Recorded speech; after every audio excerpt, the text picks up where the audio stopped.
When the days grow short and winter settles into the garden, there's one symbol that brings light, magic, and comfort to homes around the world: the Christmas tree. But where did this tradition actually begin? Why an evergreen? And how did an ancient symbol of hope in the darkest, coldest months become the centerpiece of our modern Christmas? To answer that, we need to travel back thousands of years, long before Christmas existed. In the deep midwinter, when almost every plant had died back, evergreens stayed vibrant and alive. Ancient cultures saw this resilience as something almost mystical. To them, these green branches symbolized eternal life, protection, and rebirth. The Egyptians decorated their homes with palm leaves during the winter solstice, hoping to strengthen the recovering sun god Ra. The Romans filled their temples with fir branches during Saturnalia, a festival of feasting and celebration. Across northern Europe, Celtic and Norse peoples brought evergreen branches indoors during the darkest nights of winter to chase away evil spirits and to bring good fortune for the coming year.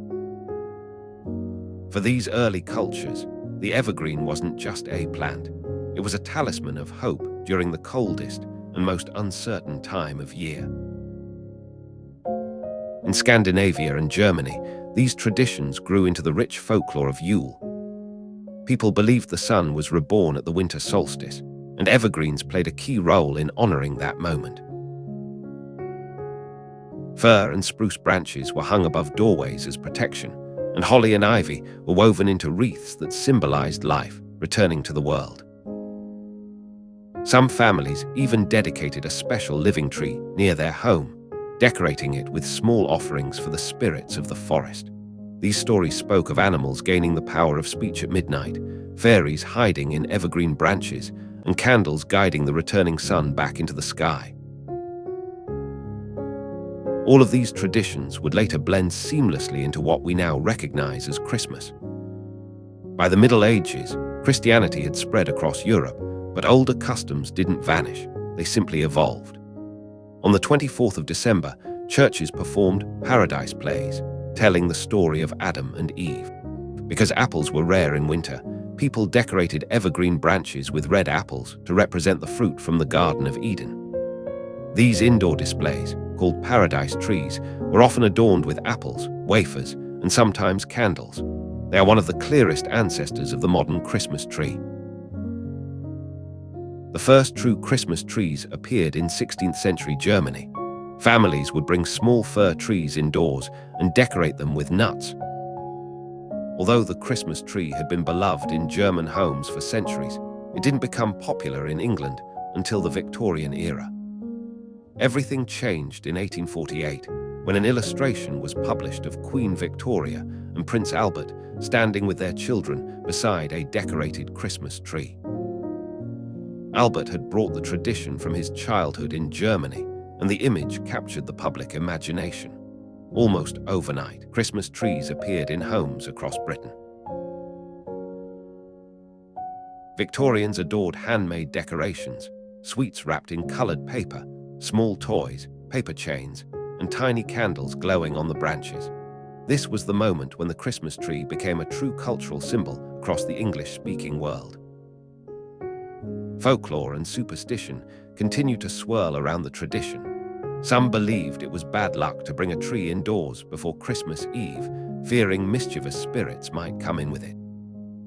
Burning the Christmas tree after Twelfth Night was said to protect the home and ensure healthy crops in the spring. In some regions, placing an evergreen branch above the door was believed to keep witches and ghosts away during the long winter nights, and there was a charming belief that if a bird built a nest in your garden fir tree, it meant prosperity would soon follow. Whether taken seriously or not, these stories show how firmly the Christmas tree was tied to magic and protection. Over time, one type of evergreen rose above all others, the fir. Its natural triangular shape was seen as symbolic of the Holy Trinity. Its strong branches held decorations well, and its needles stayed green long after being cut. To people enduring long, dark winters, the fir tree represented endurance, hope, and beauty that survived the cold. Today, many families are returning to nature-friendly traditions, choosing living potted trees that can be planted in the garden after Christmas, or decorating outdoor evergreens with wildlife-friendly treats like apple slices, seed ornaments, and pine cones. In gardens across the world, people are rediscovering the joy of growing their own Christmas tree, watching it flourish year after year. And in a way, this brings us full circle, back to the ancient belief that evergreens carry life through the winter. Even in the darkest days, nature holds a quiet promise of renewal. The Christmas tree has traveled through centuries of history, through pagan solstice rituals, medieval plays, and Victorian parlors glowing with candlelight. And with every generation, it has gathered new stories, new meanings, and new magic. Thank you for joining me on this journey through time and tradition.